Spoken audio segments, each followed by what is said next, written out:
Assalamualaikum warahmatullahi wabarakatuh. Nama saya Bro Derik Sendar Sorongan dengan nomor pokok mahasiswa 101200019 dari Citra Manajemen Program Studi Manajemen S1 Universitas Teknologi Digital.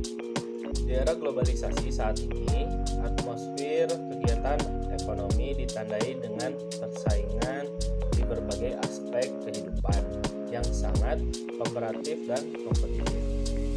Ditandai dengan kemajuan teknologi informasi yang menembus sekat-sekat formal dan bahkan hingga sangat pribadi dari seluruh aktivitas kehidupan umat manusia. Untuk meraih kesuksesan sebagai pemenang dalam globalisasi tersebut tentu tidak mudah.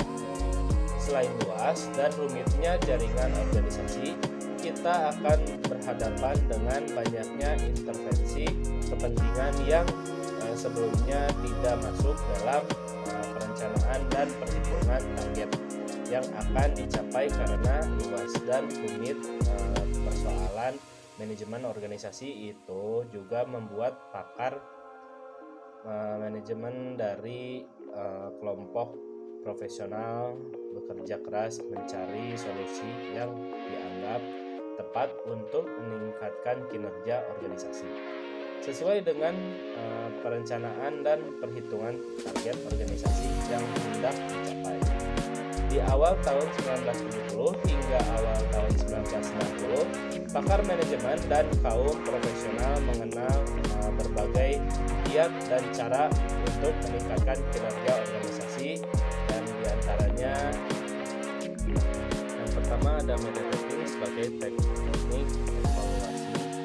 Evaluasi dengan merit rating menuntut para manajer menilai pegawainya berdasarkan berbagai faktor ataupun karakteristik pekerjaan dan kepribadian secara objektif.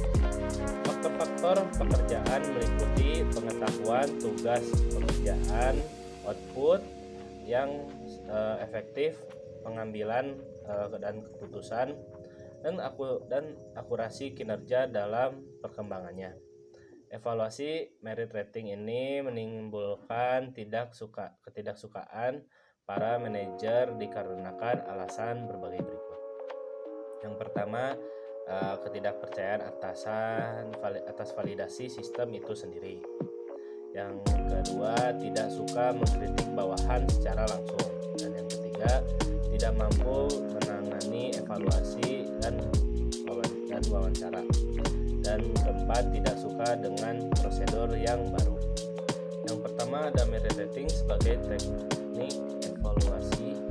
Evaluasi dengan merit rating menuntut para manajer menilai pegawainya berdasarkan berbagai faktor ataupun karakteristik pekerjaan dan kepribadian secara objektif.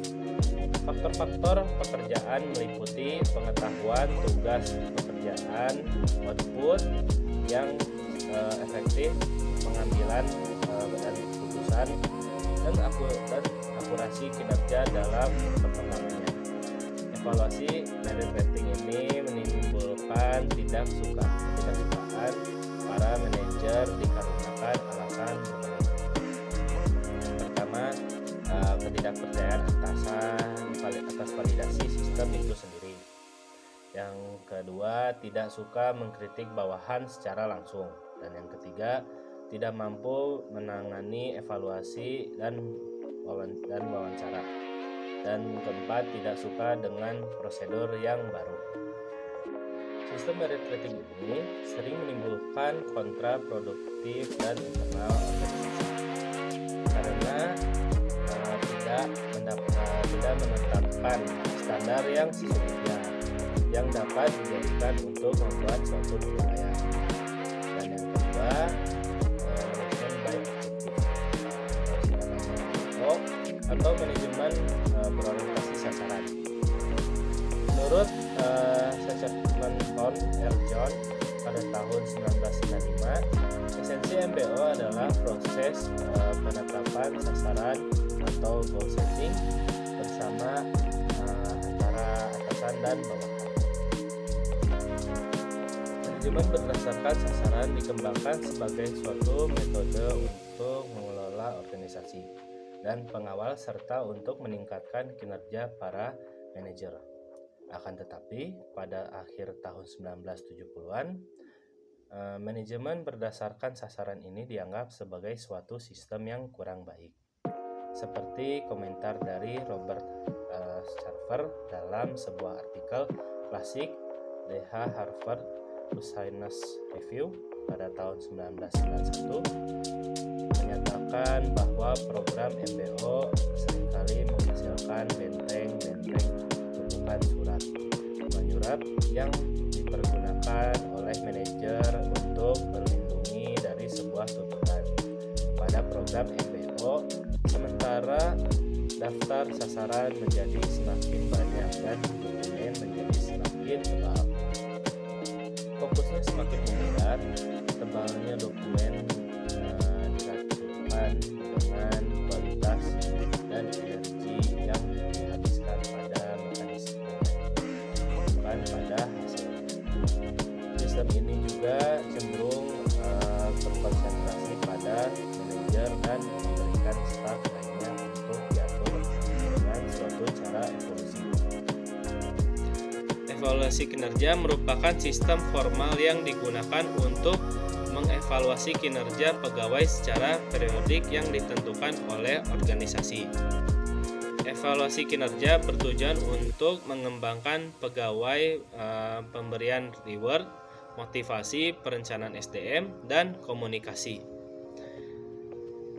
Sistem evaluasi kinerja sebagaimana yang dikembangkan sejak tahun 70 dan tahun 80 menyertakan beberapa ciri manajemen berdasarkan sasaran yang diistilahkan sebagai result-oriented assessment. Istilah appraisal mengandung pengertian bahwa ini adalah suatu proses dari top di mana para manajer memberitahu kepada stafnya bagaimana pandangannya tentang staf mereka. Dan salah satu penyebab gagalnya sistem evaluasi kinerja bahwa manajer tidak suka beberapa melakukan penilaian terhadap bawahannya langsung, dan itu yang disebut play at hang God.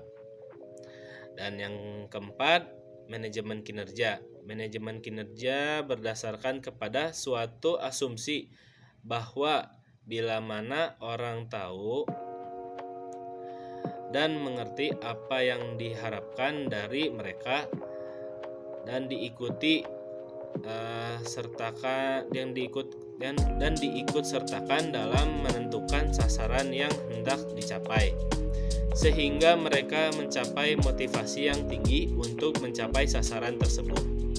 Tujuan umum manajemen kinerja adalah untuk menciptakan budaya para individu dan kelompok terhadap tanggung jawab bersama dalam meningkatkan proses kinerja dan kemampuan yang berkesinambungan, membuktikan individu untuk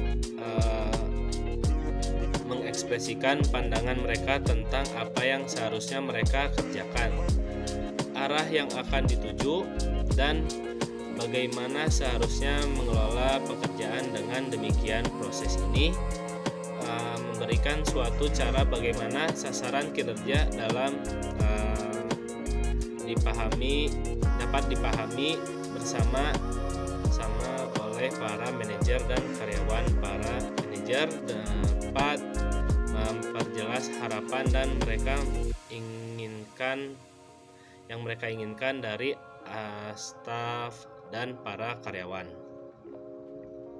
Di sini ada landasan teori. Robbins dan Kotar pada tahun 1996 mengatakan manajemen adalah suatu proses untuk membuat aktivitas terselesaikan secara efektif dan efisien dengan melalui orang lain. Efisiensi menunjukkan hubungan antara input dan output dengan mencatat biaya sumber daya minimum sedangkan efisiensi menunjukkan makna pencapaian tujuan yang telah ditetapkan sebelumnya. Tujuan manajemen kinerja dalam riset yang menyangkut tentang sistem yang ditunjukkan manajemen kinerja, Beaver dan Thomason pada tahun 1991, dalam Armstrong 1994 mencatat tujuan akan kebangkitan penggunaan hal tersebut sebagai proses pengintegrasian yang mencakupkan berbagai kegiatan manajemen sumber daya manusia dengan sasaran organisasi implementasi manajemen kinerja di era abad ke-21. Dan yang selanjutnya, motivasi kompetensi.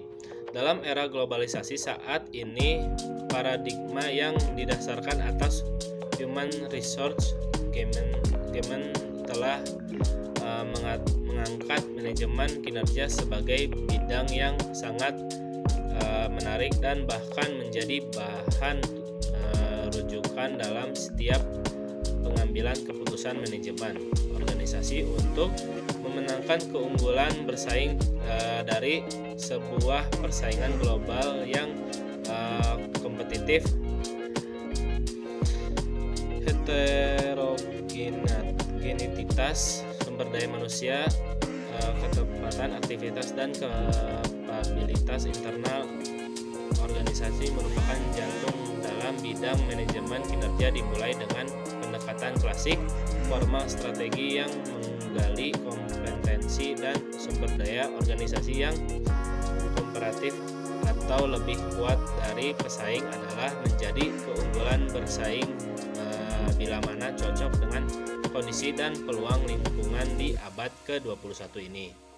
Perusahaan-perusahaan harus melaksanakan kegiatan operasionalnya dalam suatu lingkungan baik internal dan eksternal yang memiliki resiko tinggi dengan penurunan kemampuan memprediksi strategi apa yang cocok dan sesuai dengan dinamika perubahan yang begitu cepat. Namun keberhasilan manajer dalam mengimplementasikan manajemen kinerja organisasi di abad 21 dalam era globalisasi saat ini tidak akan terlepas dari satu, motivasi, dan dua, kompetensi.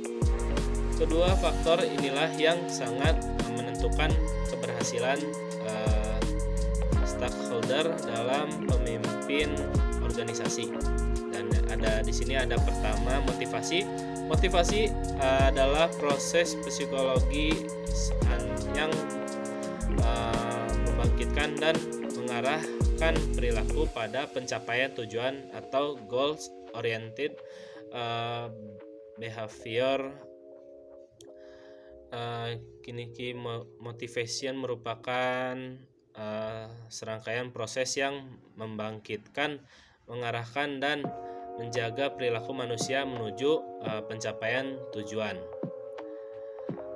Prof. Wibowo mengatakan ada 6 tahapan yang membangun motivasi, yaitu menilai sikap manajer, perlu memahami sikap karyawan yang lingkungan, membangun tim yang kreatif dan efisien.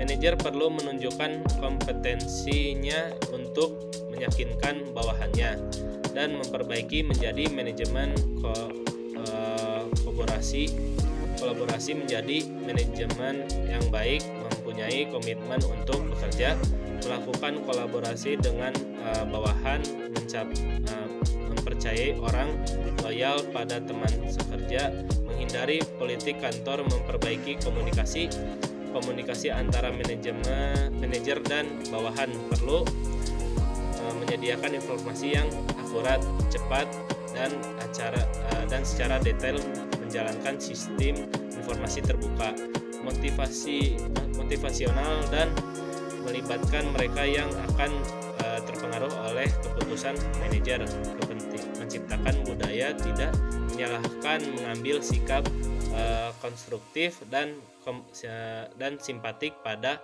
kegagalan. akan memotivasikan dan mendorong bawahan memenangkan kerjasama. Harus membangun bersama antara manajer dengan bawahan, memberikan insentif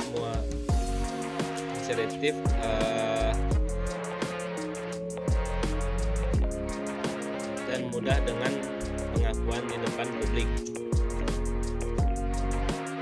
Bersama antara manajer dengan bawahan, memberikan insentif murah dan mudah dengan pengakuan di depan publik.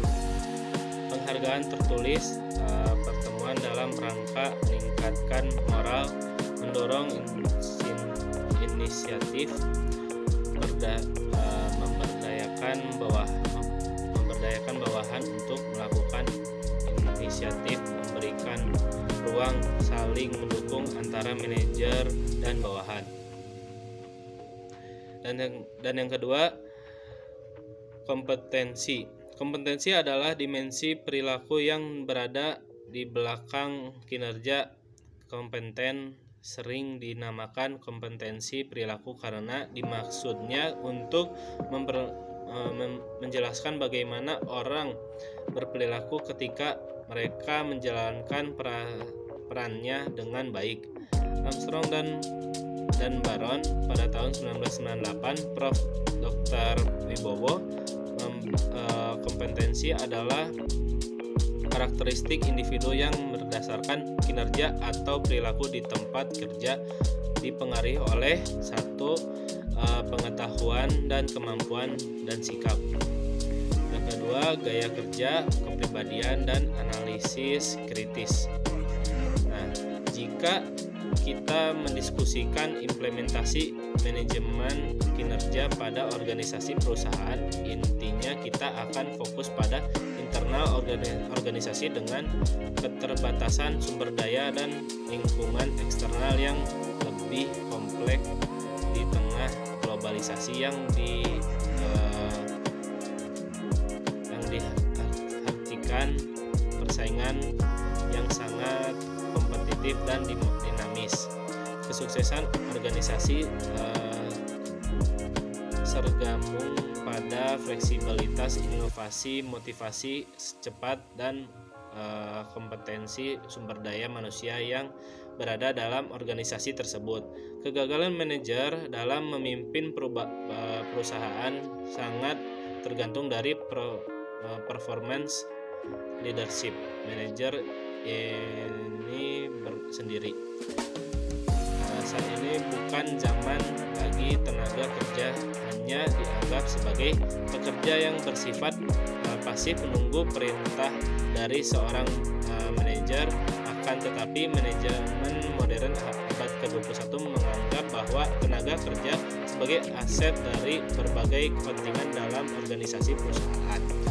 Keberhasilan manajer sebagai pemimpin perusahaan memotivasikan dan memberdayakan tenaga kerja karyawan akan berpengaruh terhadap percepatan meningkatkan produktivitas kinerja serta mencapai tujuan organisasi perusahaan. Akan tetapi untuk memberdayakan karyawan perusahaan tidak semudah apa yang kita bayangkan, karena selain manajer harus mampu memahami perilaku dan mampu membangun tim yang solid, efektif, dan efisien. Nah, kesimpulan, untuk mempertahankan eksistensi dan kesinambungan di era pesaing bebas saat ini yang ditandai dengan ketatnya persaingan antar kelompok perusahaan, bahwa negara menuntut stakeholder dan manajer mempersiapkan seluruh potensi sumber daya yang prima, handal dan kompeten dalam meningkatkan produktivitas dan kinerja organisasi. Meningkatkan produktivitas dan kinerja organisasi merupakan kebutuhan yang tidak bisa ditawar-tawar lagi. Contohnya perusahaan yang berskala internasional berusaha atau bangkrut disebabkan performa kinerja yang tidak baik serta tidak kompeten mengelola sumber daya. Intinya adalah proses manajemen kinerja sebagai sistem manajemen abad ke-21 merupakan kemitraan antara manajer dan individu karyawan yang merupakan anggota kelompok kinerjanya. Ini berarti tiap tahapan sasaran yang hendak dicapai mengharuskan adanya kesepakatan bersama mengenai aturan akuntabilitas tugas, sasaran serta persyaratan keahlian dan kompetensi tentang cara-cara pengukuran kinerja, tentang penilaian hasil dan faktor-faktor yang akan mempengaruhi, dan tentang secara rencana pembangunan dan peningkatan kinerja. Oleh karenanya perusahaan yang konsisten dan profesional melaksanakan manajemen kinerja adalah yang akan memperoleh kesuksesan sesuai dengan rencana. Cukup sekian video mengenai pengelolaan kinerja perusahaan di abad ke-21 yang dapat saya sampaikan. Tidak lupa saya ucapkan terima kasih kepada Bapak Pulung Kuryana, SEMSI, selaku dosen pengampu mata kuliah Manajemen Kinerja SDM. Mohon maaf bila ada kekurangan. Wassalamualaikum warahmatullahi wabarakatuh.